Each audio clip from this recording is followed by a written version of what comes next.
Assalamualaikum warahmatullahi wabarakatuh.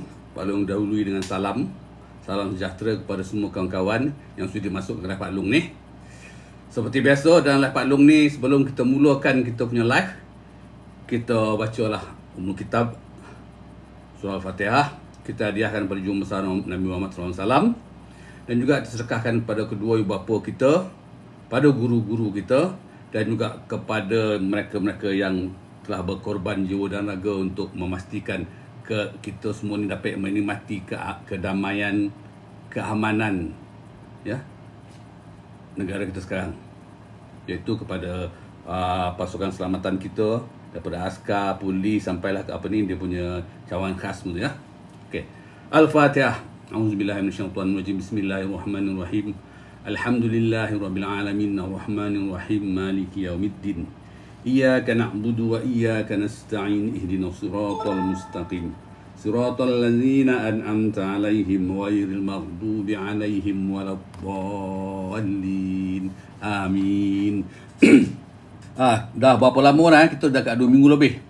Kita bercerita pasal pemberontakan bersenjata Parti Komunis Melaya atau di Malaysia ni, di tanah Melayu ni ya. Di tanah Melayu. Kita sampai ke penghujung ya, selepas kita melalui beberapa proses stage dia tu, daripada mula penubuhan Parti Komunis Melaya, lepas tu macam mana perjuangan dia orang dalam menentang Jepun di bawah MPAJA kan, yang dia bekerjasama dengan British melalui Force 136 dan juga MPAJA ni dianggotai oleh dua puak, iaitu puak Kuomintang dan juga puak komunis kan, kita tengok kan. Lepas tu selepas habis Jepun punya kalah tu, kita telah bincangkan macam mana keganasan yang dilakukan oleh Parti Komunis Melaya ni, gerila-gerila dia ya, terhadap kaum Melayu. Kita dah tengok. Lepas tu kita tengok pula macam mana penglibatan dia orang dalam arena politik tanah air masa tu. Masa tu semua orang tengah segala bumi peribumi waktu tu nakkan kemerdekaan daripada British. Dah tengok macam mana dia orang kan, di bawah Parti Komunis Melaya masa tu masih kata orang ni disahkan lagi, dan macam mana dia bertindak dan macam apa yang mereka telah lakukan, cara mereka bertindak tu cara macam mana kan. Kita nampak mereka menggunakan cara kekerasan, cara hasutan, dan juga mereka banyak menimbulkan keadaan huru-hara di tanah air kita masa tu. Walaupun masa tu kita bawa British, tak kisahlah kan, tapi yang penting tu dia menimbulkan huru-hara, dan perjuangan dia masa tu nak kemerdekaan. Sebab ramai juga orang Melayu pun sama lah, seorang Melayu pun nak untuk kemerdekaan juga, sebab tanah air kita kan dah beratus tahun kita dijajah. Tibalah masa kita bangkit untuk untuk kemerdekaan daripada penjajah kan. Dah puas dah tanah air kita ni dirompak, disamun dia penjajah. Jadi kita pun sama, orang Melayu pun sama bangkit ya. Dari situ kita nampak macam mana pergolakan di tanah air waktu tu, sehinggalah kerajaan British waktu tu kan mengisytiharkan penangkapan seluruh mereka-mereka yang bangun memberontak, bangun buat kekacauan, kekecohan, demonstrasi ya, di tanah air masa tu pada tahun 48. Dan masa itulah komunis ni lari ke hutan kan, dia lari hutan dan dia pun mengangkat senjata. Kita nampak di situ ya. Ini Pak Long buat summary lah ya. Dari situlah kerajaan British mengisytiharkan darurat. Darurat yang pertama, pemberontakan bersenjata British pertama tu daripada tahun 48 sampai tahun 60. Kita dah tengok, kita cerita lah kan apa yang British buat, apa tu kan, apa kerajaan bawah Tengku pun buat. Kita dah tengok, semua dah tahu lah ya. Kalau siapa tak tahu, korang boleh pergi ke YouTube Pak Long ya. Kau cari type Wak Long Hanggul, ada gambar topi keledar, kita tengok situ ada Pak Long letakkan live Pak Long daripada part 1 sampai part 10, part 12 boleh. Jadi kalau tu kau boleh tengok daripada mula sampai akhir lah ya. Di situ tengok macam mana kan. Lepas tu tahun 60 tu darurat dimansuhkan, dan sebab apa komunis pun dah lemah kan, dia lagi kesempadan. Lepas tu kita tengok macam mana pula tahun 1968 dia isytiharkan lagi sekali pemberontakan bersenjata kali yang kedua. Dan dengan cerita-cerita supaya dia dapat nak memerintah tanah Melayu ni pada tahun 1975. Tapi apa segala usaha dia semua gagal. Digagalkan kerana kepakaran, keberanian, kebijaksanaan, ya, anggota-anggota keselamatan kita, anggota tentera, polis, yang paling penting sekali pihak Special Branch polis dan juga perisik tentera.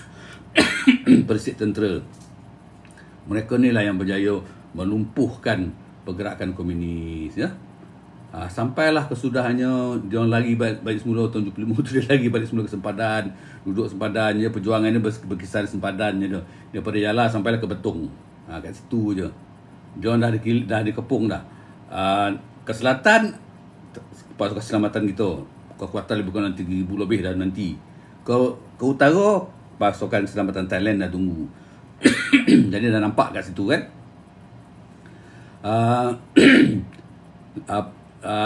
Kerajaan kita bukan tak bagi peluang pada dia.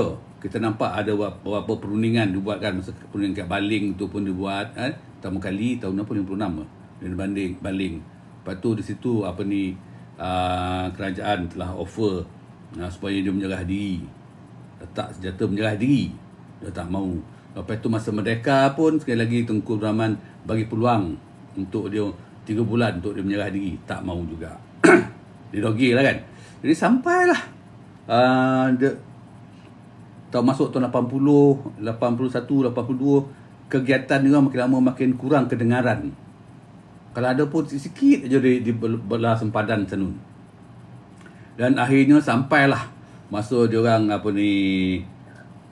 meletakkan senjata, ya. Perletakan senjata, ya. Ini secara kata ni Pak Long akan discuss detail nanti apa yang ada dalam perletak senjata tu, apakah yang dalam telah bincangkan, ya. Tapi di situ kita nampaklah bagaimana kerajaan kita masa tu telah sedikit mengalah lah. Waalaikumsalam.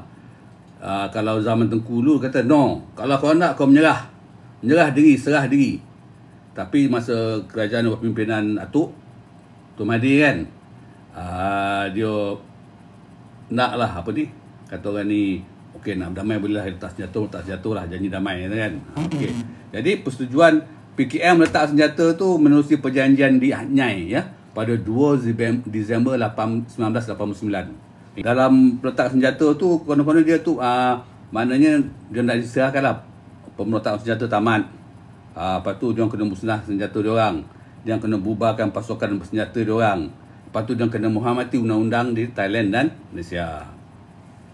Tapi dalam perjalanan nak mencapaikan perjanjian tu banyak kerja dia buat yang kita sendiri pun tak tahu. Yang tahu hanyalah mereka-mereka yang terlibat. Macam dah tentulah Perdana Menteri masa tu dia tahu kan. Siapa dia Perdana Menteri masa tu? Tun Mahathir kan. Lepas tu Menteri Pertahanan masa tu pun mesti tahu siapa dia, Najib kan. Lepas tu Menteri Dalam Negeri mesti tahu. Dan pegawai-pegawai tinggi anggota keselamatan seperti Angkatan Tentera Malaysia dan juga Polis Raja Malaysia mesti tahu. Sebab diorang ni lah yang berusaha ni, yang pergi ke depan nak memastikan perjanjian damai di Anyai itu menjadi realiti, semua atas daya usaha pasukan keselamatan kita, terutamanya pihak polis dan tentera. Pihak polis ni terutamanya Special Branch. Di situ kita nampak penglibatan penggak atasan masa tu. Itu penggak atasan lah, ya.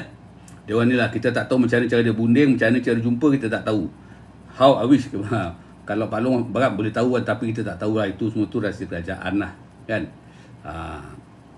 Apa yang kita tahu, cuma kita tahu siapa-siapa yang terlibat kan. Okey. Dalam perundingan tu, okey.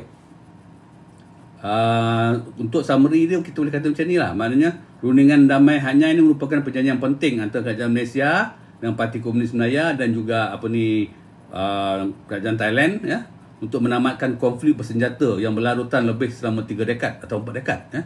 48, 58, 68, 78, 4 dekad, 40 tahun, ya.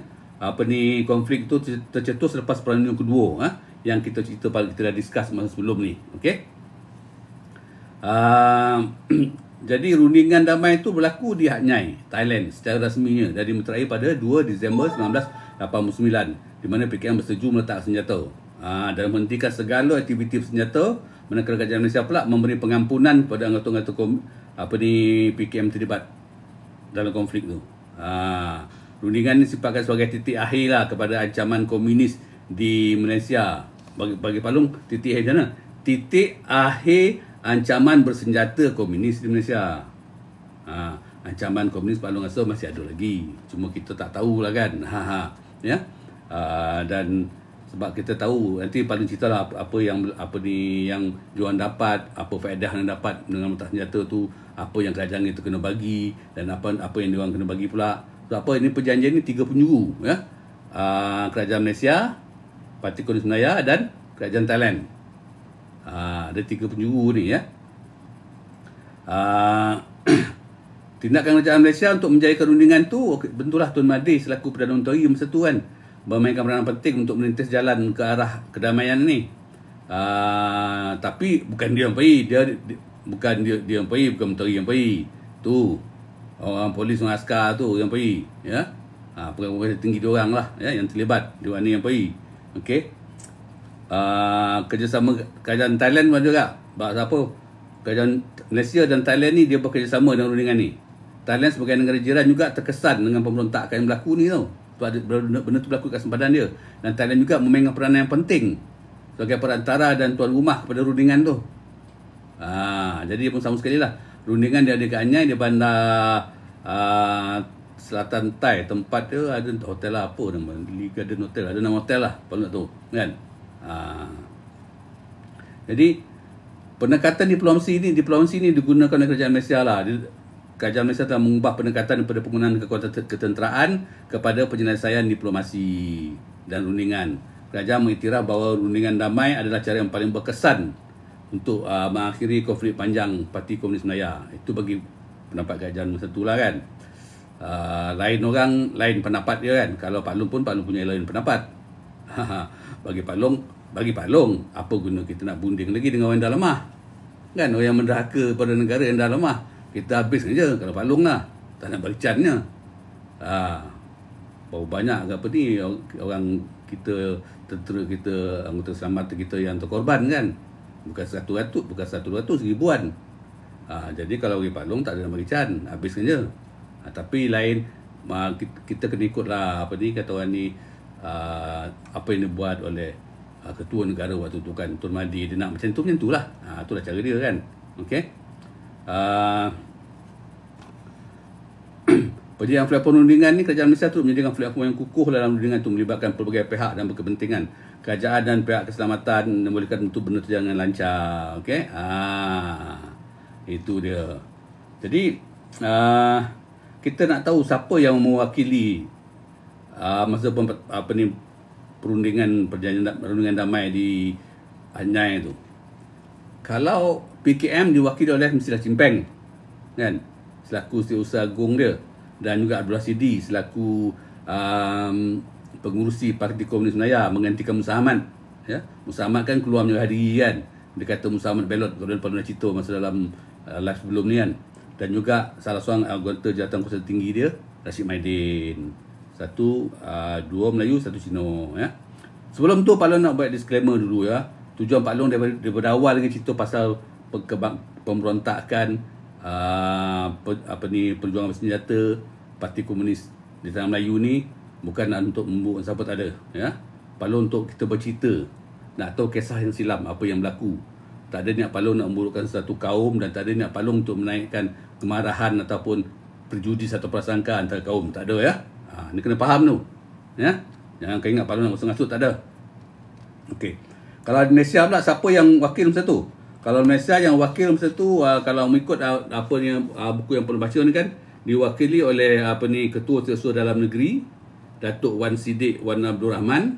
Okey. Lepas tu Ketua Polis Negara masa tu Tan Sri ataupun Tuan Ani Omar, dan juga Panglima Angkatan Tentera masa tu Jeneral Tan Sri Hashim Ali. Masa tu lah. Thailand pun adalah wakil dia ya. Wakil-wakil Thailand tak perlu lah nak tahu, tapi kalau nak tahu juga boleh lah dia beritahu kat sini.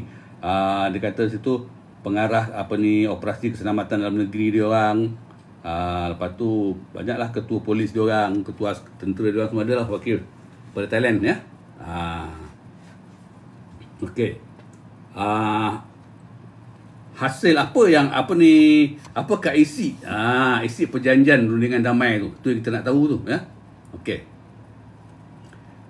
Isi perjanjian damai dalam perundingan damai Hanyai 1989 tu, pertama perletakan senjata oleh PKM.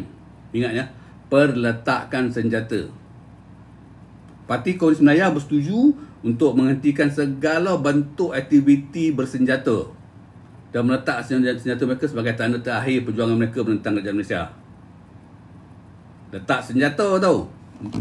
Dia ada beza letak senjata dengan menyerah diri ni, tak sama tau. Letak senjata tu makna dia tak kalah. Cuma letak senjata je okey. Bila masuk dia boleh angkat senjata semula. Sebab dia tak kalah. Kita tak cakap komunis kalah. Itu yang disadvantage tu kalau letak senjata. Tu sebab Tunku Rahman dulu pandai dia kata. Banyak kali pimpin kata boleh dengan syarat kami letak senjata. No. Tu kata. Tu Rahman cakap tak. Hang nak keluar ni hang menyerah diri je. Menyerah diri. Angkat tangan menyerah diri dan letak senjata. Bukan letak senjata je.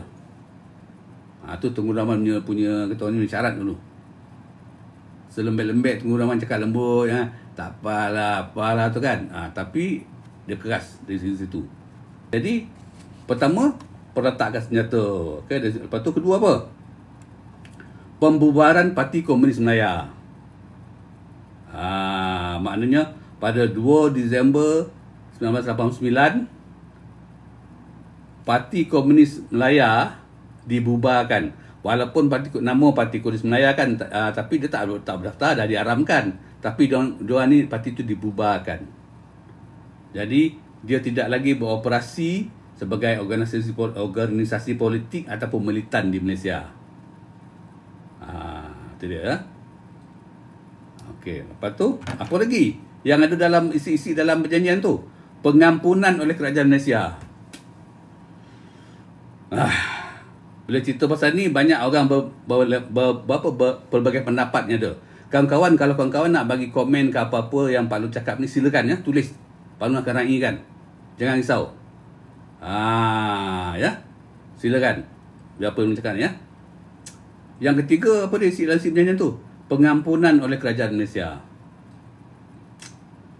Kerajaan Malaysia bersetuju untuk memberi pengampunan kepada semua anggota PKM yang terlibat dalam konflik tu. Mereka tidak akan dihukum atas tindakan mereka semasa pemberontakan kecuali jenayah serius yang tak boleh diampunkan. Pemberontakan tu dia jenayah serius tu kan. Apa boleh? Pengampunan, dia orang dapat diampunkan. Nampak? Kalau kawan-kawan ada pendapat ke sama adakah betul benda ni patut tidak, tu sila bagi pendapat situ ya. Silakan ya. Saya lalukan. Tu lagi. Yang keempat apa? Yang keempat, penempatan semula semua bekas anggota PKM. Wow. Penempatan semula kau. Letak senjata tu okeylah. Kan? Lepas tu bubarkan letak senjata tu advantage kat kita lah, kerajaan lah. Bagi Pak Long advantage kita lah. Pembubaran Parti Komunis Melayu tu pun advantage kita lah. Pengampunan kerajaan tu Pak Long ada reserve my comment lah. Kalau Pak Long reserve my comment tu faham lah kan, Pak Long tak menyokong kan. Tapi lah dia dapat pengampunan. Okey. Lepas tu penempatan semula semua bekas anggota PKM. Bekas anggota PKM telah diberi pilihan sama ada nak menetap kat Malaysia ataupun kat Thailand. Dengan penempatan semula di kawasan tertentu lah seperti Kampung Perdamaian, kat Selatan Thai, mereka memilih untuk menetap ataupun boleh memilih menetap kat Malaysia dan dijamin keselamatan warga negara dan hak-hak warga negara. Kau nampak? Adakah itu satu bagi Pak Long satu kemenangan bagi diorang tu? Selepas dia menyusahkan kita selama 40 tahun, kan? Masa tu dia tengah masuk kita bagi dia apa ni letak senjata dunia damai tu, dia dah dalam keadaan paling lemah dah. Kalau kita sapu semua tu kan, hantar bom semua-semua dekat apa dekat sepadan tu kan, main bom semua, habis lah. Siapa Palung agak sensitif hal ni, siapa Palung mikir berapa ramai kaum kerabat Palung yang terkorban ya dalam apa ni menentang pengenalan komunis ni. Ya. Askar kita punya mati-matian dapat apa? Pergi tanya veteran-veteran tu apa dapat. Okey, tak apa. Tuan-tuan nak masuk ya. Okey. Lepas tu apa lagi? Peluang kembali ke masyarakat. Wah. Bekas anggota PKM yang meletak senjata diberi peluang untuk kembali ke kehidupan normal dalam masyarakat. Termasuk hak untuk bekerja, hak untuk berkeluarga dan menjalani kehidupan seperti rakyat biasa. Nampak? Betapa baik, betapa pemurahnya kerajaan kita. Atuk, betapa baiknya Atuk. Ini sepatutnya approve. Kan? Nampak? Terima kasih kawan-kawan yang tiap-tiap like. Alhamdulillah, bagi sampai 50. Sebab apa? Ini adalah kata Batu Palung ni bab terakhir ni dalam penceritaan Palung tentang pemberontakan Parti Komunis Melayu ya. Lepas ni tak ada dah. Lepas ni kalau kau nak tengok boleh kau pilih kat YouTube Palung. Tengok pada awal sampai akhir. Mana yang masuk hari ni kan. Kalau rasa rugi tak tahu yang kisah awal kan. Ni kita sampai bab peletakan senjata ni. Okey. Lepas tu jaminan keselamatan oleh kerajaan Malaysia dan juga kerajaan Thailand ya. Kerajaan Malaysia memberi jaminan keselamatan kepada semua bekas anggota Parti Komunis Malaya yang terlibat dalam ringan damai ini, termasuk melindungi mereka daripada sebarang bentuk balas dendam dan tindakan undang-undang masa hadapan. Ya Umi kan? Tengok baik kerajaan kita. Jamin. Sebab dia senang letak senjata. Okey. Siapa nak komen, sila komen kat bawah tu ya. Yang ketujuh, kerjasama Malaysia-Thailand dan penguatkuasaan. Malaysia dan Thailand bersetuju untuk bekerjasama dalam memastikan pelaksanaan perjanjian ini berjalan lancar. Okey. Kerjasama dengan Thailand dan Malaysia dalam penguatkuasaan. Malaysia dan Thailand ya bersetuju untuk bekerjasama dan memastikan pelaksanaan perjanjian ini berjalan lancar. Kedua-dua negara turut memantau keselamatan sempadan untuk mengelakkan sebarang pemberontakan dan ancaman baru. Memang orang kerajaan kita baik. Okey. Perjanjian ini menandakan penutupan bab konflik bersenjata antara kerajaan Malaysia dengan PKM sekaligus membuka jalan kepada pembangunan dan kestabilan negara ni. Kata dia. Okey. Nampak Ada 7 isi penting. Ya. Jadi kalau kita nak tahu 7 isi penting perjanjian rundingan damai di Anyang itu, Palung ulang sekali, ya, pakai tajuk lah. Peletakan senjata PKM. Pembubaran Parti Komunis Malaya. Yang kedua ya. Yang ketiga, pengampunan oleh kerajaan Malaysia. Okey. Yang keempat, penempatan semula bekas anggota PKM. Yang kelima, peluang kembali ke masyarakat. Yang keenam, jaminan keselamatan oleh kerajaan Malaysia. Yang ketujuh, kerajaan Malaysia dan Thailand bekerjasama dalam menguatkan penguatkuasaan apa ni janjian tu. Nampak? Betapa untungnya ya. Jadi menunjukkan ialah dari satu sudut kita kena sambut baiklah apa yang kerajaan buat masa tu kan, Tun Mahathir buat kan. Sebab cukuplah daripada kita nak habiskan duit nak membelanjakan apa ni menentang kemini sempadan tu, baik once and for all kita bagi dia letak senjata. Tak senjata kita buatlah sesuatu yang mungkin buat sesuatu, bagi sesuatu kepada mereka supaya mereka berpuas hati dan tidak akan memberontak lagi masa depan. Cuma satu ingatkan, komunis tidak pernah kalah dan komunis tidak pernah menyerah kalah. Dan komunis tidak pernah menyerah diri. Mereka cuma meletakkan senjata. Ingat tu ya. Sekarang ni kita tengok apakah faktor-faktor yang menyebabkan Parti Komunis Malaya bersetuju menandatangani perjanjian damai ni? Kita kena cari apa sebab dia bersetuju. Sebelum ni tak setuju ke? Okey. Faktor yang paling penting sekali. Satu, kelemahan Parti Komunis Malaya dari segi ketenteraan. Dah terbukti.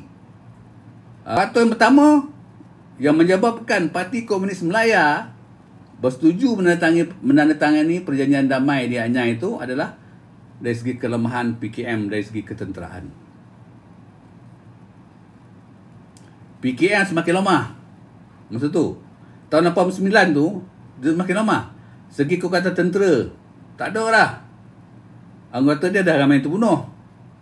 Dan anggota dia orang baru tak ada, orang muda tak ada. Semua dah tua-tua. Dah gaib kata orang Pembalung ni.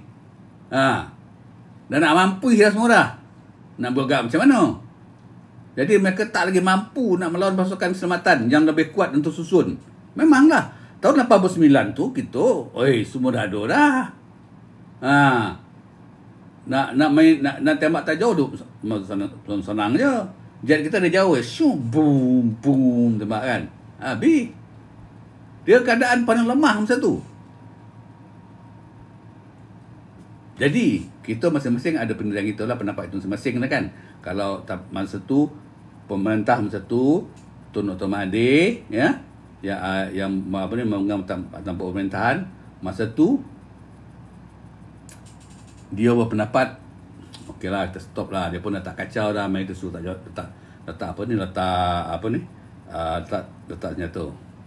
Tapi kalau Pak Long jadi Perdana Menteri masa tu, tak banyak, kasih habis semua. Apa nak tunggu pula? Kan? Kau tak ingat berapa banyak saudara kita yang mati sebab sama ada Melayu ke Cina yang menentang kami ni. Jangan ingat Melayu je ramai mati tu, kaum Cina pun ramai mati.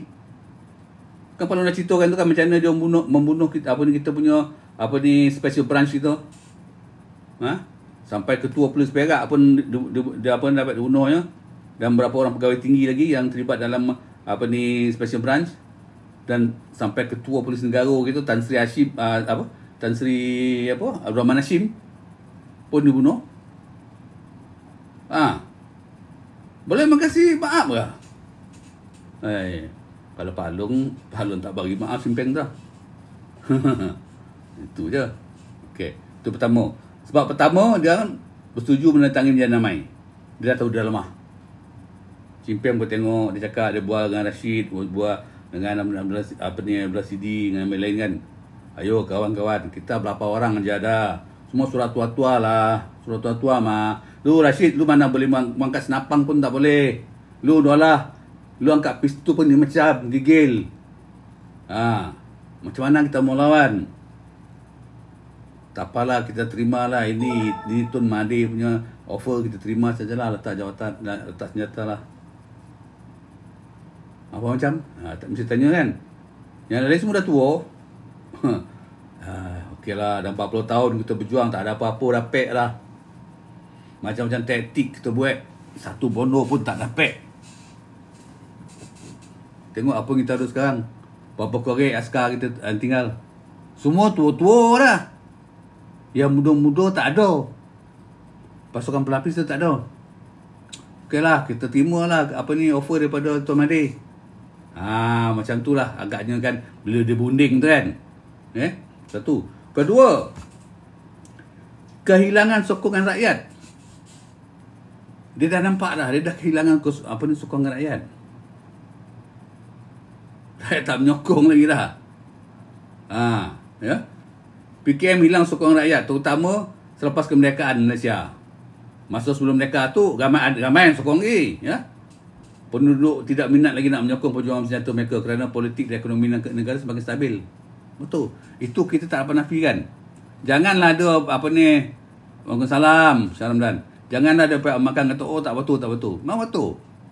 Selepas mereka tu kan, kita punya ekonomi kita walaupun dikacau, diganggu gugat oleh Parti Komunis Melayu, tapi kerajaan kita waktu tu kan berjaya sikit-sikit menstabilkan ekonomi kita, ya. Dan keadaan politik itu. Sokongan tak ada. Tapi cuma boleh tahu dia orang meletak senjata je, pahaman dia orang masih ada lagi. Dan dia orang dah awal masa sebelum dia sign perjanjian damai di Hanyai pun dia dah buat tukar strategi. Kan dia dah kata dah pada live semalam kan, kita tak boleh angkat senjata dah. Kita kena gunakan Barisan Bersatu kita kat luar untuk menyebarkan pahaman komunis. Jadi siapa dia bagian Barisan Bersatu dia tu, kau kena fikir sendiri. Cuma apa yang boleh katakan, Barisan Bersatu diorang tu terdiri pada parti-parti politik yang radikal atau membangkang, Kesatuan Sekerja, Persatuan Belia. Itu dia punya Barisan Bersatu. Okey, memang dia dah kehilangan sokongan rakyat. Rakyat tak ambil tahu dah. Tak layan lah, lantak kau lah, kau kena hutan tu pandang kau lah hidup. Okey, satu. Yang ketiga apa dia? Tekanan daripada kerajaan Thailand. Selain daripada tekanan daripada kerajaan itu sendiri, Thailand pun beri tekanan pada orang. Thailand pun nampak, engkau Parti Komunis Melayu, engkau menyebut dekat tempat aku ni, kau nak nyusahkan aku buat apa? Tu kalau kata dia depan belakang serang. Utara Thailand pasukan keselamatan Thailand, selatan pasukan keselamatan kita. Dia tengah-tengah tersepit, makin tersepit. Sebenarnya kalau tak ada, bagi balung lah rasa-rasanya lah, kalau tak ada perjanjian damai ni, kalau kerajaan itu serius nak menghapusin dia, nak hapus dah, dia orang kena dah. Betul. Bahawa politik tu bagus, tapi betul cara politik kita yang merugikan. Betul cakap Anwar satu saya setuju. Bahawa politik bagus, tapi kalau bila kena dengan landasan dia kan. Tapi kalau tak kena landasan dia, tak ada lah. Kadang kita nampak politician dia macam jadi pak lawak lah dah.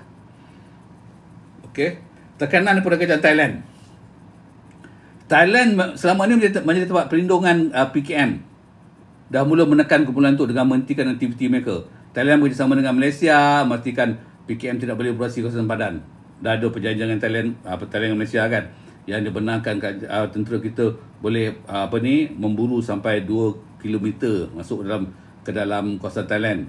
Dan Thailand pun boleh memburu sampai 2 km masuk kawasan kita. Dah dibenarkan. Nampak tak? Dah dibenarkan. Jadi dia makin tersepit. Cuba bayangkan kalau tak ada perjanjian damai 89 tu, kalau diteruskan penekanan kata dia orang, ingat 2024 ni tak ada dah, habis dah. Dah habis dah. Nampak tak? Kan? Dah habis dah. Masuk paluan dah habis apa? Dah habis dah. PKM dah habis, hancur dah, kena lah. Okey? Itu yang ketiga sebab tekanan berkaitan Thailand, ya. Lepas tu apa lagi? Yang keempat ni, perubahan strategi global komunis. Kita nampak kan, pada akhir 90-an, 80-an, komunisme di peringkat global dah mula merosot. Banyak kejatuhan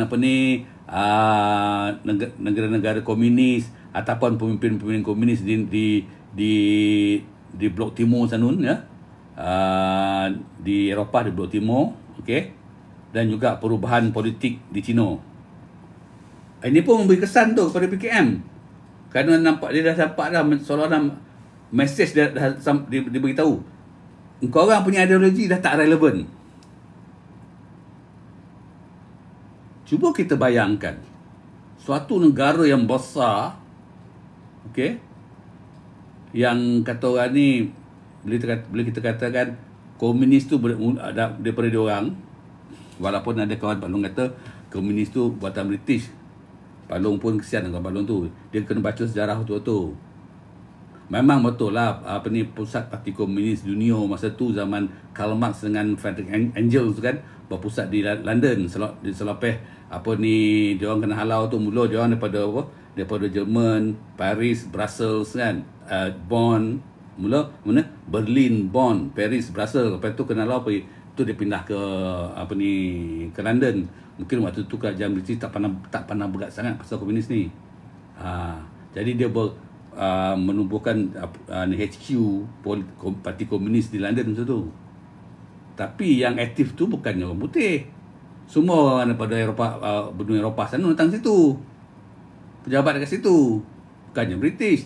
Kalaulah British yang mengasaskan komunis kan, sekarang ni British dah jadi komunis lah.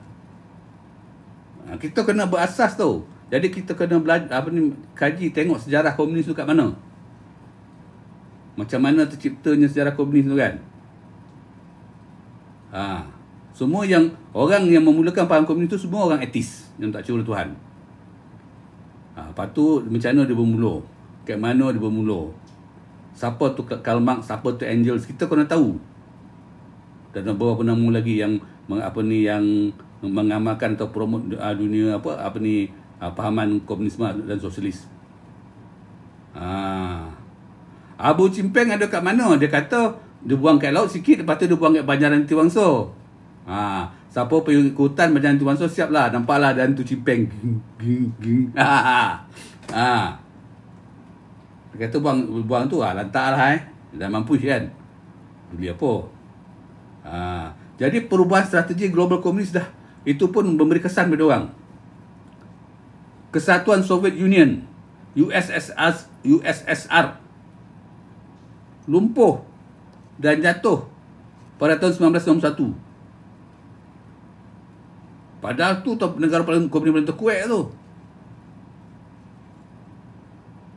Maknanya negara komunis yang hardcore lah, yang betul-betul mengamalkan 100% pahaman komunis lah, jatuh. Mungkin ada lagi pahaman yang diamalkan, mungkin pahaman sosialis yang diamalkan, tapi tak adalah macam ortodok macam zaman Khrushchev dulu, siapa lagi tu yang Boris Yeltsin dulu kau kan. Putin dah kurang lah. Boris Yeltsin pun dah kurang masa tu. Kejatuhan komunis jatuh di mana? Kita tengok Czech Republic Czech jatuh, Poland, USSR kan. Banyak tempat dah jatuh tau. Jadi itu menunjukkan bahawa pahaman komunis ini tak boleh kekal lama. Pahaman komunis ni yang ini pendapat peribadi Pak Long lah. Pak Long mungkin salah, minta maaf ya. Dia cuma boleh hidup subur di negara-negara di mana penduduknya golongan proletariat atau golongan pekerja dia ni, golongan buruh dia ni, golongan petani dia ni ditindas. Hidup subur. Tetapi apabila dah lama-lama tu kemajuan ekonomi makin tambah kehidupan penduduk makin makin improve, makin berjadi lebih baik dan lebih baik. Dan lama-lama dia tak relevan. Itu sebab Soviet Union jatuh. Sama juga kat Cina. Zaman Mao Zedong tu memang komunis totok. Sebab masa tu yalah, keadaan tu sesuai. Sebab apa masa tu kaum pekerja, petani, kaum bawahan kan, working class semua tertindas. Lepas tu komunis datang, komunis kata subuh hak kerajaan, semua kerja dengan kerajaan kan. Tapi after some time, cakap orang putih, benda tak relevan. Sebab apa? Dia nak kena majukan ekonomi dia orang. Dia kena melakukan permodernan dalam kehidupan dia orang kan. Jadi benda tu sikit sebanyak terpaksa mengubah cara hidup ataupun pandangan pahaman komunis tu. Tu sebab kita tengok Cina dulu Iron Curtain tutup. Siapa-siapa tak ada masuk. Kita tak tahu apa berlaku pun kat Cina.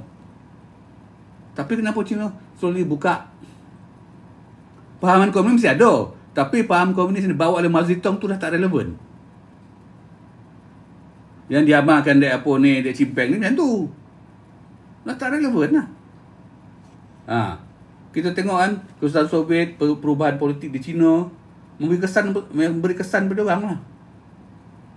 Perubahan strategi global kan. Cuma Cuba betul macam tu. Cuba senyap dengan Cuba kan. Cuba ni satu negara komunis lah di Caribbean kan. Tu yang kuat tu. Dulu kalau masuk Cold War dulu tu, Soviet menempatkan banyak misil peluru pandu tu ngalur kat mereka tu. Okey. Tu yang keempat. Yang kelima, kehidupan yang sukar dalam hutan. Orang semua dah melapai merdeka, makin lama kehidupan, walaupun mula-mula tu susah, memang susah kan, tuan-tuan mula bandar. Tapi kerajaan banyak melakukan pelbagai pembangunan di luar bandar. Apa nama ekonomi yang Tun Razak buat itu? Apa? Pelanan ekonomi apa? Ekonomi baru apa? Dijalankan untuk membaik taraf, naikkan taraf kehidupan kehidupan rakyat. Rakyat untuk semua. Jadi makin lama makin improve. Mungkin lepas mereka tu belum teruk sikit lah, teruk. Okey. Tapi improve. Okey, keadaan di luar. Dan sampai ke tahun 80-an, kita dah selesa, dah banyak kemudahan dah ada dah. Nak masuk ke era 90-an tu macam-macam dah ada dah, kat kampung pun. Masa tu kebanyakan kampung semua dah ada api, air semua, elektrik semua dah ada dah. Tapi dia orang duduk dalam hutan, masih mengalami kehidupan yang sukar dalam hutan tu. Dasar ekonomi baru. Lupa belum. Kan? Itulah satu dasar yang dibuat kerajaan yang elok untuk menaikkan taraf penduduk, terutamanya Bumiputera, semualah sekali. Jadi orang kat luar makin lama taraf makin naik, makin baik ke baik. Dia orang kat dalam hutan macam tu ya. Malam-malam nyamuk, pap nyamuk satu ligan, nak makan, hidup dalam ketakutan. Kan? Nak pasang elektrik pun tak berani. Kan? Kau nampak dia pasukan keselamatan. Anggota PKM jadi menghadapi kesukaran untuk meneruskan hidup dalam hutan. Dan bergerak secara sembunyi-sembunyi, nyuruk-nyuruk. Lepas tu kekurangan makanan-makanan. Dia dah siapa nak support ni? Dah tak ada siapa nak support lagi dah. Dia orang punya pergerakan bawah tanah dia orang dah lumpuh, macam cerita semalam kan. Macam mana kita punya hasil daripada kerja keras special branch itu kan, dah berjaya melumpuhkan berapa banyak gerakan bawah tanah dia orang. Lumpuh habis. Siapa nak support dia orang dah? Makanan, kewangan, perubatan, persenjataan, siapa nak support dah? Dah tak ada orang nak support. Nampak tak ya? Jadi segala sumber logistik ke semua dah tak ada. Jadi lama-lama moral dia makin merosot. Nampak tak? Jadi keadaan hidup yang sukar dalam hutan. Orang kat luar masa tu dah ada TV3, dah ada Astro ke apa kan. Dia kat dalam lagi. Itu memang perlu cerita kan dah Razali semalam itu kan. Macam mana pembukaan kampung baru tu zaman zaman Harold Briggs lagi. Dia buat. Lepas tu kita buat Timur Barat tu. Apakah kesan-kesan pembinaan Timur Barat tu terhadap kebini? Timur Barat tu memang berjaya memutuskan tu, melumpuhkan hubungan diorang dengan dengan dunia luar, dengan diorang punya kata bawah tanah, dengan dia punya bersama-satu, berjaya melumpuhkan. Lebuh rakyat Timur Barat tu nampak macam tu orang cerita ada berhantu lah apalah kan. Tapi kewujudan lebuh rakyat Timur Barat tu adalah salah satu faktor yang buat kelemahan kepada pihak komunis. Waalaikumsalam warahmatullahi wabarakatuh. Jadi dia hidup sukar. Okey. Lepas tu apa lagi? Dia kata pendekatan diplomasi oleh kerajaan Malaysia. Yalah, di pengenalan diplomasi itu kerajaan Malaysia menawarkan pengampunan, penempatan semula kan, ber-PKM kan. Tawaran ni dah peluang terbaik lah bagi dia orang. Yalah, dia tengah sosak lah ni kan. Dia macam ni lah. Masa tu kan Kemini kan, memang dah sosak habis dah. Tiba-tiba Tun Mahathir punya pemerintahan kan bagi offer penjadian damai. Macam orang ngantuk suruh bantah lah. Memang dia tak. Cuba kebayangkan pada waktu tu, pada tahun 1989 tu, dia orang berada dalam keadaan kuat. keanggotaan dia berbelas ribu lebih, berpuluh ribu. Dia kata keanggotaan dia orang dengan persenjataan yang moden. Kau rasa dia nak minta senjata? Sampai mampu dia tak nak. Betul tak? Tapi sekarang ni dah sorry dah kata orang dah apa ni? Dah kadang payah ni. Pup, tiba-tiba Tuan Mahathir offer. Bak kata orang macam orang ngantuk di suruh kan bantah kan. Apa taknya? Mai sini ngantuk mai. Ni aku bentangkan tilam elok. Okey. Lepas tu okey ni bantal, okey. Sejuk. Ni ada keselimut. Tak ada keselimut. Okey. Panas? Oh, panas tak apa. Kipas ada. Tak ada kipas. Aircon ada. Bayangkanlah. Siapa yang tak nak? Sekarang ni kalau dia apa ni, kita terpaksa bertindak lah. Kalau dia melanggar perjanjian tu, dia dah sign. Kalau dia bertindak lah. Jadi, seronok ada apa yang di offer tu. Lepas tu siap jaminan keselamatan dan hak pula kan. Jadi PKM melihat perjanjian damai ini sebagai satu jaminan yang mereka boleh kembali pada masyarakat tanpa dikenakan tindakan keras serta menikmati kehidupan biasa. Senang waktu hidup diorang. Kau dah kucak kacikan keselamatan negara, kau dah banyak bunuh apa ni pasukan keselamatan kita, kau dapat yang ni. Lagi bahaya komunis dan bandar, kita tak kenal mereka. Sebenarnya kita boleh kenal Tuan Razali. Boleh ya. Dah kena pun. Macam kalau Razali ada live Pak Long pada semalam sebelum ni kan. Okey, ceritakan macam mana peranan Barisan Bersatu tu. Siapa Barisan Bersatu tu? Cukup, kita dah tahu. Nampak?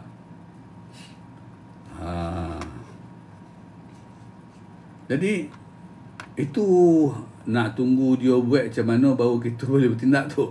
Entahlah, saya pun tak tahulah macam mana nak buat. Ini apa, kalau korang tanya soalan macam tu kan, tu soalan sensitif kan, saya jawabkan susah. Saya ada jawapan tapi bagi saya tak apa ni, saya mengambil sikap untuk tidak menjawab soalan tu. Nanti kan macam-macam pula, saya tak nak benda-benda yang tak apa menimpa kat saya. Tujuan saya cerita ni nak ceritakan tentang apa yang Parti Komunis Melayu telah buat kat kita. Itu je. Bukan nak komen apa lain, yang lain tak mahu. Ni for you know, apa ni SB pun banyak ada nengok ni kan. Saya tak nak kawan-kawan sini mengasut orang, tak. Saya dah cakap awal-awal. Tujuan saya buat ni untuk menceritakan bagaimana kesusahan kita apabila disebabkan oleh pemberontakan bersenjata Parti Komunis Melayu, dan kita kenapa kita boleh berjaya dan jasa anggota keselamatan yang paling penting sekali jasa Special Branch. Ada yang mereka langgar perjanjian, mampukah kita ambil balik tanah jaminan dalam tu? Nanti kita cerita tanah tu kat mana semua ya, nanti dulu. Kita jangan copet jam dengan kata orang kampung Pak Long ni. Anwar, nanti cerita ya, kita ambil satu. Perlu terangkan tuntas sampai habis ni. Ponek juga ada ambil research ni. Sambil baca Pak Long ambil research juga ni. Ya. Okey. Lagi apa sebab lagi yang dia setuju untuk menandatangani itu? Sebab kehilangan sokong antarabangsa. Dia tak dapat sokongan antarabangsa lah. PKM mula kehilangan sokongan bangsa ni daripada negara komunis macam China dan negara lain yang sebelum ni menyokong perjuangan diorang. Negara lain tu termasuklah Soviet Union, Indochina semua kan. Tanpa sokongan dari segi kewangan, senjata moral PKM dan moral PKM akan mendapat kesukaran. Memanglah. Sebab apa? Segala negara-negara Palestin ni telah ada hubungan diplomatik dengan kerajaan Malaysia. Nampak? Jadi sedikit sebanyak ya, chances dia nak support tu dari segi material ke apa kan, dah kurang. Dan negara-negara di pusat ni dah tak memandang benda tu, apa perjuangan Parti Komunis Melayu tu sebagai suatu yang penting untuk dia orang. Tak pandang tau. Negeri China tak pandang PKM dah. Dia pandang sekarang bagaimana nak meluaskan penguasaan ekonomi dia. Sama juga macam Vietnam ke Indochina ke. Dia orang sekarang ni negeri dia orang tengah makmur, tengah naik. Okey. Dengan kata orang ni perubahan beberapa adjustment untuk perubahan dan pemimpin orang tu yang sikit sebanyak tak lagi mengikuti katakan pahaman ortodok pahaman komunis dulu. Dia dah buka, jadi ekonomi mungkin naik. Orang dah ramai pergi ke negeri diorang, orang dah ramai melabur ke diorang. Kayak Cina pun berapa puluh, tak perlu beratus syarikat-syarikat luar yang mendirikan kilang kat sana. Daripada mereka punya banyak kan. Jadi kata orang ni parti komunis di negeri ni dia tak pandang isu PKM ni very negligible. Kata orang Pak Long ni benda remeh-temeh lah. Buat apa nak layan-layan PKM ni? Orang sekarang semua dah duduk kat bandar dah. Orang sekarang semua dah fikir ekonomi akan duduk dalam hutan. Buat apa tak layan dia? Dah tua-tua semua tu, tak sedar diri. Macam tu lah agak pandangan dia orang. Kan? Kehilangan sokongan antarabangsa. Hilangkan sokongan dia. Siapa nak menyokong? Kan? Soviet Union, Rusia? Tak layan dia Rusia dah. Putin tak layan dah. Apa benda PKM, apa barang dia kebanyakan. Banyak benda lain dia dengan isu Ukraine lagi lah, isu apa ni semua kan. Dia tak pandang lah. Mana pandailah kau nak hidup rupanya. Kalau kau nak hidup, baik kau keluar. Timur saja apa tawaran daripada kerajaan. Nasib baik kerajaan Malaysia nak bagi tawaran perletak senjata. Kalau kerajaan Malaysia tak nak bagi tawaran perletak senjata, kalau dalam satu Tun Mahathir kata, kita kena hapuskan. Dia orang berada dekat titik yang lemah sekarang ni. Waktu tu 1989 tu parti komunis atau gerila komunis kat sempadan tu berada dalam titik yang lemah dah. Sekejap aja boleh wipe out. Sebenarnya betul. Kejap je kita boleh kita boleh serang dengan kita punya jet pejuang ni tu. Kita boleh bom tu apa. Sebab apa? Tompek-tompek dia pun kita dah tahu. Sekarang dah pakai satellite. Orang dah tahu, dah nampak ke mana tompek kau. Nampak? Kalau lah masa tu kerajaan Malaysia tak ada satellite macam tu kan, dia minta tolong mereka. Mereka mesti tolongnya. Okey, mana? Situ lah. Kopi bom situ tu banyak. Dia orang berada titik yang lemah masa tu. Tapi kerajaan kita masa tu masih lagi kata ni ada berperi kemanusiaan. Jadi satu waktu tu lah ada kehilangan sokong antarabangsa. Kerajaan komunis pada suatu masa dulu yang kuat, yang menyokong dia orang, tak nak sokong dah. Wang masuk rupanya. Bukan macam mana, tak ada dalam agenda dia orang. Agaknya dalam meeting tu lain-lain hal, tak ada keluar pun. PKM tak ada. Macam tu lah. Itu yang dia orang makin yang buat dia orang nak mendorong dia untuk menerima tawaran tu. Lepas tu yang ke-9 keberkesanan strategi heart and mind oleh kerajaan Malaysia. Gitunya perang saraf kita. Heart and mind. Ya. Jumpa minum ya. Kawan-kawan, tolong tap-tap line kawan. Pak Long cakap kan dah koreng tokak Pak Long cakap Pak Long minta ke korang kan, bukan minta hadiah dah. Kau berilah Pak Long like kan sampai 20,000, 30,000, 40,000 cukup lah. Like tu free kawan-kawan. Kepada 54 mata yang mandang ni. Tu je pada minta. Kalau 55 mata mandang ni semua tap like sekarang ni kan, sekejap 60,000 lah. Macam mana dengan komunis di Sarawak? Adakah mereka termasuknya itu? Tak. Sarawak lain. Ada perjanjian dia. Sarawak perjanjian terselap pada tahun 91-90, betul tak? Dia macam ni. Macam Pak Long cerita dalam live yang lepas, PKM dengan PKS ataupun PKKU dia tak ada kata orang ni line change of dia tak ada kena-mena. Diorang PKM sini PKM sini. Cuma satu pahaman je. Tu yang kita kena faham tu. Dia ada perjanjian lain dia ada tahun 91 tu ada. Nanti Pak Long cerita lah. Kalau ada ramai nak tahu Pak Long cerita, kalau tidak Pak Long ambil yang ini je. Sebab Pak Long Sarawak tu pun tak berapa. Yalah, Pak Long ambil kepada Tanah Melayu je. Kalau nak cerita boleh ceritakan nanti.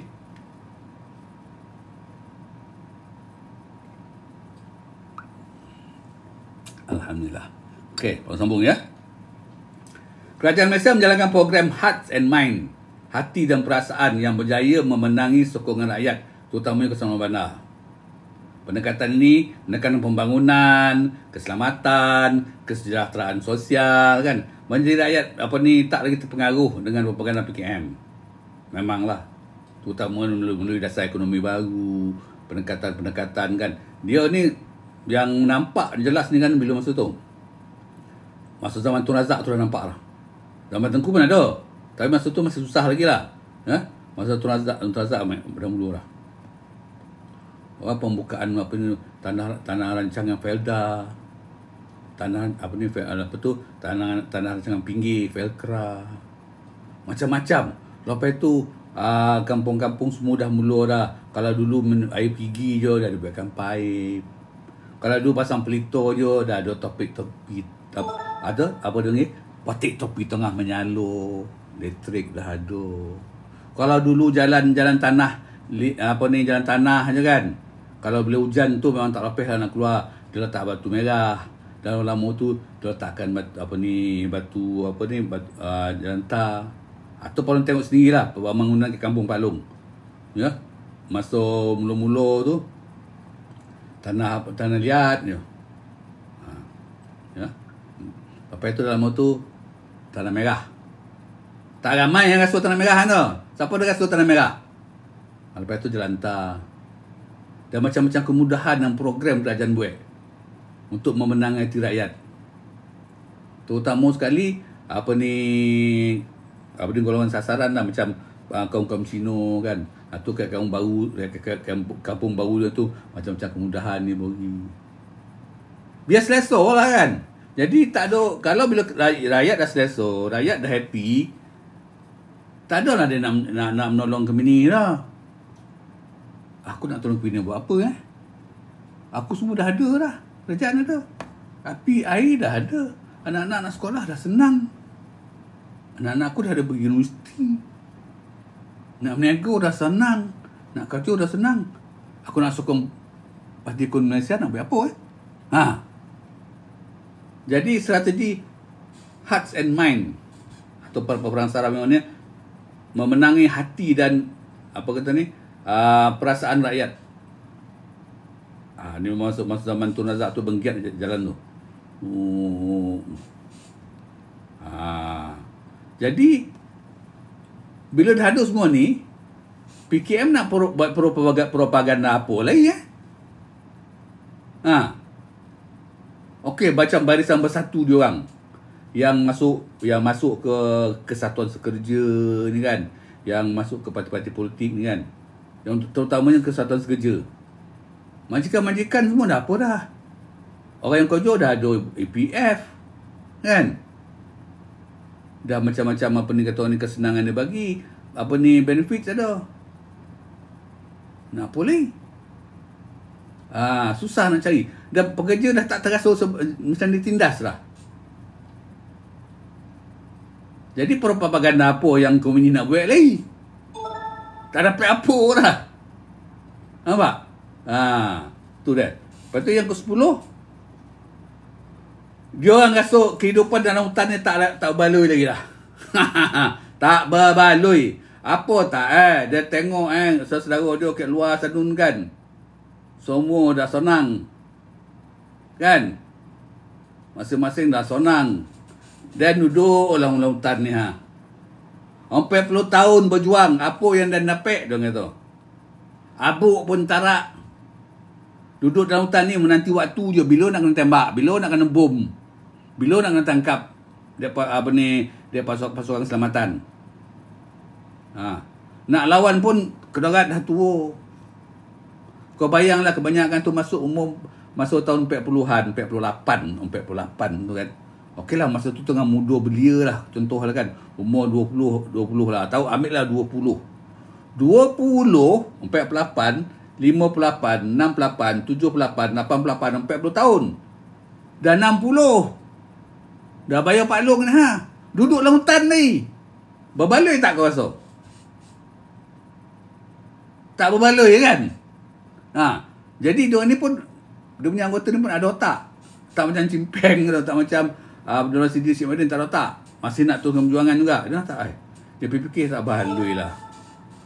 Kehidupan semua kekurangan, tak ada satu kemajuan yang nyata dalam matlamat perjuangan dia orang. Matlamat perjuangan dia orang okey, sekarang masa tahun 89 tu, dibanding dengan tahun 48 tu, dah makin lama makin jauh untuk mencapai matlamat tu. Dah tak terjangkau dah. Tu semua dah dalam mimpi lah. Bukan dalam mimpi lagi. Mimpi dalam mimpi lagi. Kalau dalam mimpi tu, itu mimpi okey lah ni tak. Kita tidur dalam mimpi tu, kita mimpi lagi. Kebayanglah punya jauh dah tu.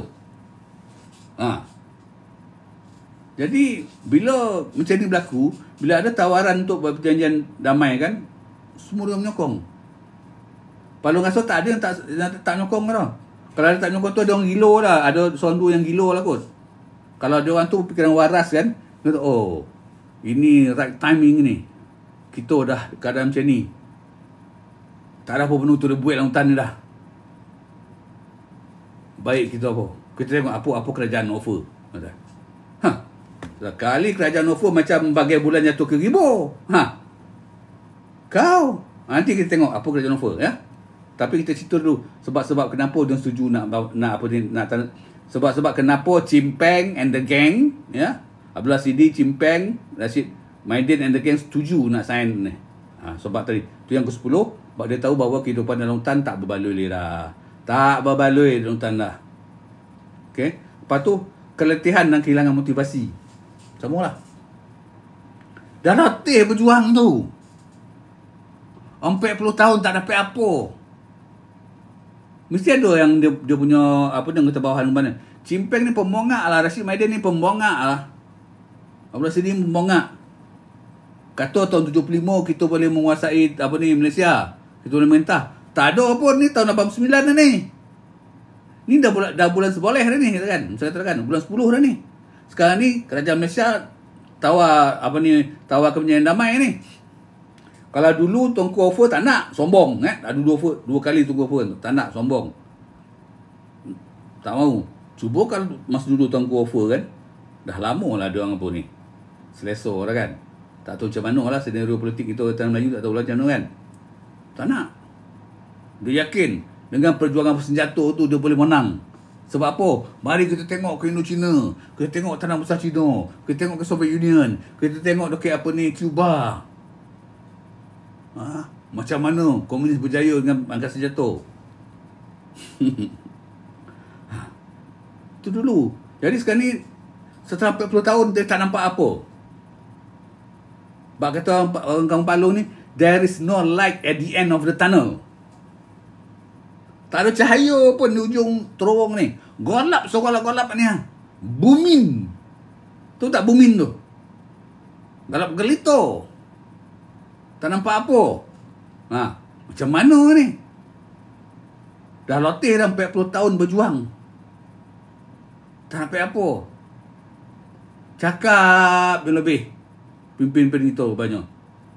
Cakap pandai lah. Oh kita ni lah, itulah, ini kita boleh buat, kita boleh berjaya. Tapi tak ada. Makin lama makin dokek kepada kejayaan. Makin lama makin jauh pada kejayaan. Jadi dia dah kehilangan motivasi. Dia unmotivated.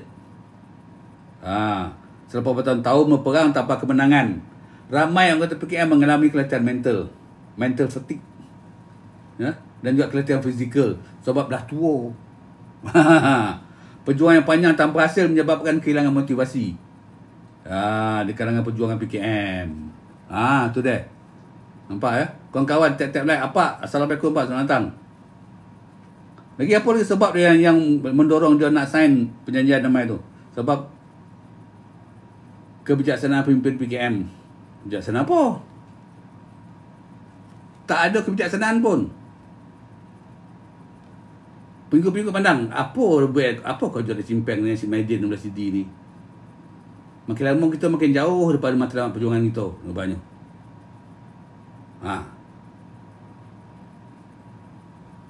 Tapi dalam masa sama, Chimpeng, Abdullah Siddi, Rashid Maidin dengan anggota tinggi lain ni, dia dah nampak tu. Dia dah sedar. Atas sebab-sebab yang Palung beritahu tadi kan, 11 sebab-sebab Palung beritahu awal tadi. Dia dah sedar lah. Ujung senjata kita dah tak relevan lagi dah. Tak mungkin kita mencapai kejayaan. Dia dah mula berpijak di bumi yang nyata. Kalau tidak selama ni dia syok. Dia syok, dia buai oleh mimpi nak menikmati kejayaan seperti mana di Indochina dapat, tanah besar Cina dapat, di Rusia dapat, di Cuba dapat. Sekarang nampak dah tak boleh. Dia dah tengok masa dah ubah. Malaysia sekarang ni makin lama makin maju. Rakyat makin lama makin senang. Tak ada lagi yang susah. Tahun 89 tu. Berapa korek mana kampung yang tak ada lampu, tak ada elektrik. Kita kampung elektrik kan. Berapa korek. Berapa korek kampung yang tak ada pipe. Tak banyak dah. Jadi pergi-pergi macam ni. Agak simpen panggil pengusi dia. Nolah, ini malam jumpa saya. Rashid, jumpa saya. Ada lagi berturang kan? Wah, ingat itu Mahathir punya offer supaya kita berdamai kita kasih sign sajalah. Apa lagi kita mau buat? Sekarang dia sudah offer apa yang kita mau. Dulu masa Tunku kata menyerah kalah. Tunku suruh kita ini macam, keluar hutan ini macam. Sekarang Mahathir tak tahu, dia kata kasih letak senjata. Ini baru betul. Banyak. Letak senjata kita tidak kalah mesti cepat cakap yang tu kan. Kita tidak kalah. Kita letak senjata, tapi kita minta macam-macam Kita bagi syarat lah. Tengok dia setuju ke tak setuju. Tapi saya tengok ini Mahathir dia mesti setuju punya. Dia pun sudah tak fikir lagi lah mau lawan-lawan sama kita. Padahal Mahathir tahu kalau nak lanyak mesti habis dah. Kalau apa lo jadi belum tahu satu tak ada bagi namanya lah. Lanyak habis. Sebab dia dah berada dalam keadaan yang betul-betul low lah. Lowest point. Kan? Tu cakap Rashid. Macam mana Rashid? Dia cakap. Rashid pun fikir lah. Dia pula Dan dah lama dah ninggalkan kampung halaman Dan. Kan? Nak datang pun nunggu. Kawan-kawan Dan sama-sama modern dulu. Yang tak masuk komunis semua dah happy dah. Tentang ada jadi wakil rakyat kau kan. Ada jadi toke besar kau kan. Dah jadi ketua kampung. Semua dah ada kereta. Dan tak ada kereta banyak. Dolar sini pun macam tu juga. Betul lah. Aku rasa dah tak berbala tadi. Ini konflik yang kita nak buat ni tak ada kesudahan lah. Tapi dia cakap macam kita minta lah dulu. Jangan kita kata letak senjata je. Kita minta lah apa yang kita nak. Tempian kata, itu lu jangan risau kita mesti minta lah. Kita jangan nampak kita kalah. Kita mesti nampak ini perjanjian damai kita untung Terima kasih Blues dan dengar. Kita untung. Jangan kita tak untung. Kita mesti ada untung punya. Baru kita sign. Okey, kita nak negotiate. Apa lu mau minta? Dan discuss lah kan. Okey, bab yang ke-13, perkara 13. Ni banyak sebab tu. Palung baik kajian sendiri lah. Apa sebab-sebab dia orang setuju nak nak sign perjanjian damai ni kan. Bab 13 bagi Palung kan. Tekanan ekonomi dan logistik lah. Okey. PKM menghadapi masalah kewangan dan logistik yang serius, amat serius. Sebab apa? Gerakan bawah tanah dia dah lumpuh. Macam kalau cerita semalam kan, tahun 79, tahun 81 tu kan, habis lumpuh dia kerja dia, SB. SB berjaya membongkar semua pergerakan bawah tanah dia orang. SB berjaya muka tompek simpan simpan makanan dia orang. Gudang tompek simpan ubat, tompek buat senjata, tompek buat pakaian, kodai-kodai perniagaan dia orang, tompek-tompek persembunyian dia orang, tompek percetakan dia orang. Segala-galau logistik logistik semua habis. Dibongkar dia sampai bercerita sana berapa ribu ditangkap kan. Seluruh negara kita buat buat katakan buat operasi untuk menumpuhkan gerakan bawah tanah dia. Sebab apa? Polis, kerajaan nampak kan yang untuk melemahkan gerila dalam hutan ni, kita kena lemahkan rangkaian pembantuan diorang. Apa dia bantuin orang? Itulah dia anggota apa ni kumpulan bawah tanah. Yang perlu dah sebut nama-nama dia kan. Kalau nak tahu, kalau refer pasal dia Palung punya semalam punya live. Kau tengok dekat YT ya, ada. Dah habis semua.